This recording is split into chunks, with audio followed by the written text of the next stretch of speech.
El Shaddai, El Shaddai. Tapi banyak di antara kita nggak ngerti El Shaddai itu apa.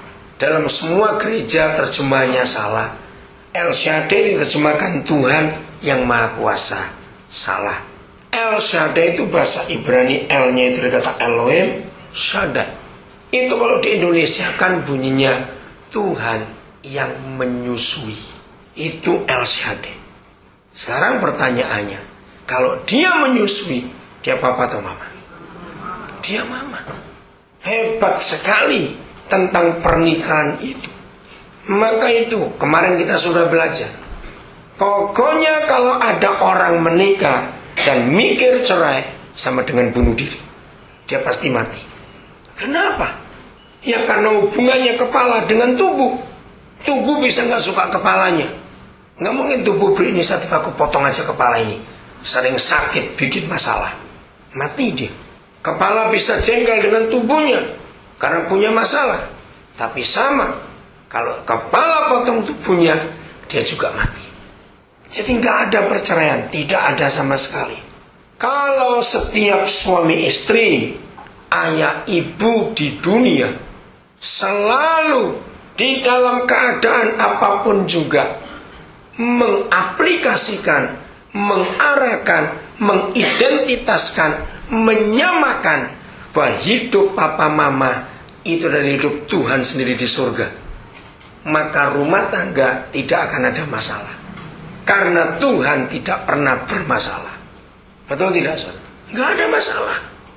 Jadi kalau ada di antara saudara atau teman-teman, ingat, saya katakan, kalau saudara ikut acara ini, seminar ini di Agape Christian Ministry, maka kita nggak cuma belajar buat diri kita sendiri, tapi kita belajar untuk memberkati orang lain.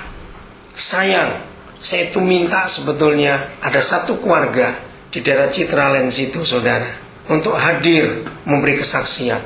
Ini keluarga luar biasa. Dari opa oma suami, papa mama suami, itu hamba Tuhan dari GPPS Jalan Arjuna. Dia kakak beradik melayani Tuhan juga. Tapi suatu hari setan ingin merusak rumah tangganya. Istrinya itu full timer gereja sampai hari ini.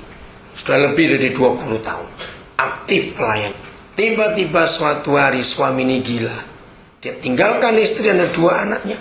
Dia lari dengan perempuan lain. Lebih gilanya lagi, dia tukar imannya jadi agama lain supaya dia bisa menikah. Lebih gilanya lagi, 2 rumah dijual. 1 milik mertuanya. Dalam mertua mana yang gak marah? Dijual. Lebih gilanya lagi, entah apa yang terjadi di otaknya, perempuan itu dibawa tinggal serumah. Istri masih diam. Tapi setelah rumah kedua dijual, sudah nggak tahan lagi. Saya nggak tahu keadaan itu. Tapi suatu hari saya ketemu dia di Bandara Juanda. Tiba-tiba Roh Kudus ngomong sesuatu. Sudah lama, berapa tahun nggak ketemu. Ketika saya ngomong, tapi saya nggak ngomong masalah keluarga, karena saya nggak diberitahu itu cuma sesuatu. Dia gelisah.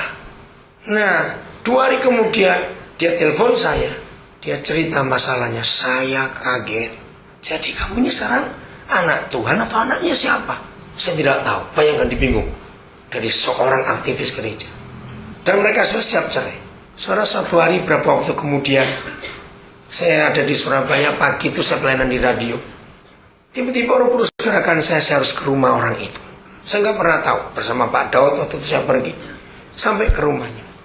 Tapi suami sudah nggak ada. Karena suami nggak tinggal di situ.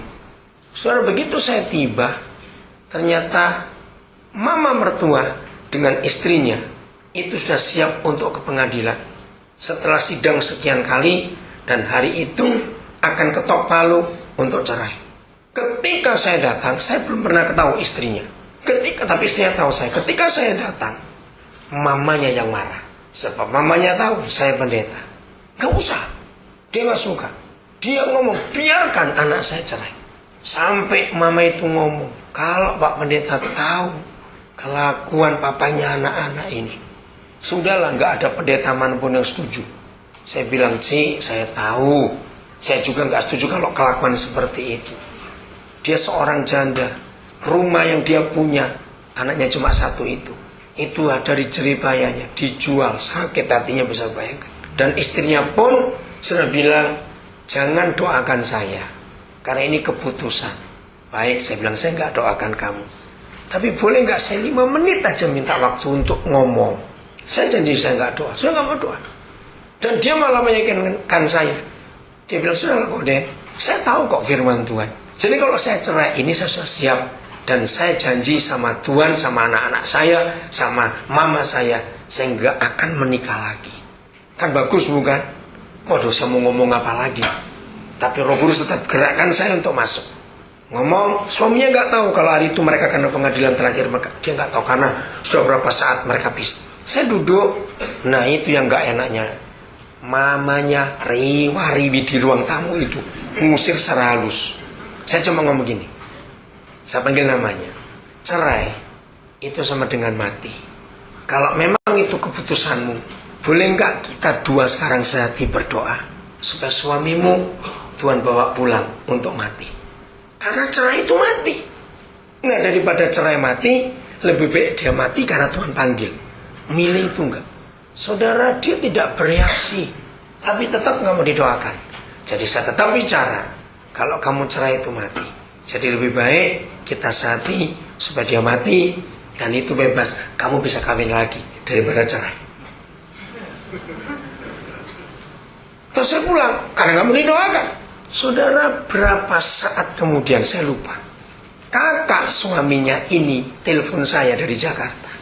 Dia bilang, Koden, ada mujizat. Nah, saya kan gak nyambung. Mujizat apa?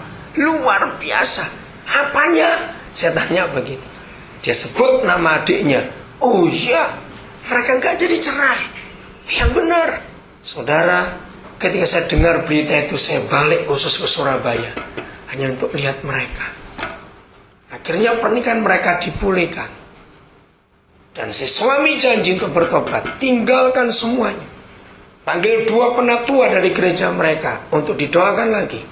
Dicabut lagi kutuknya karena dia sudah menjual Yesus.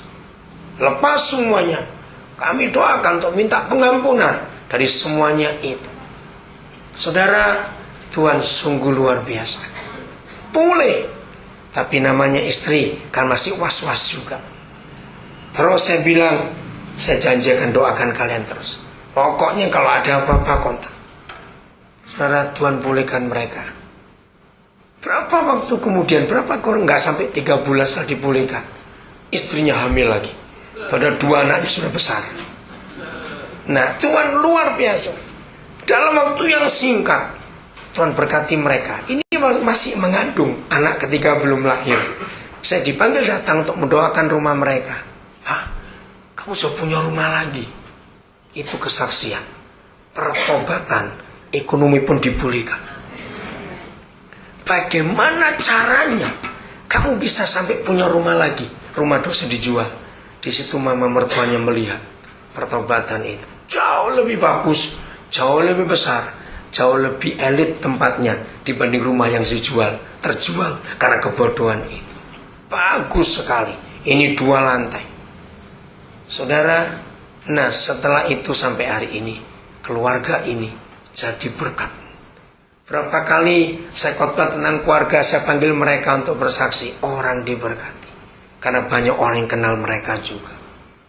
Dengarkan suami istri, kalau kita kembali kepada firman Tuhan, masalah seberat apapun, kalau kita mau mengaplikasikan, mau melihat bahwa papa mama di dunia itulah gambaran papa mama di surga, rumah tangga kita akan luar biasa. Maka itu yang rajin bertengkar, matilah kamu, dan gitu aja. Betul nggak kalau saya ngomong ini? Kenapa? Kalau papa mama rajin bertengkar, lebih baik mati. Anak-anak yang jadi korban, saudara. Betul? Ingat kemarin saya ngomong, dalam pengalaman saya ngurusi anak-anak itu, dengar. Karena saya lihat ada beberapa saudara cukup banyak yang hadir kemarin. Buat anak-anak itu mengagetkan. Dan saya tahu itu hati mereka betul. Buat anak-anak, lebih baik melihat kuburan papanya daripada melihat papanya hidup tapi nggak berfungsi jadi papa.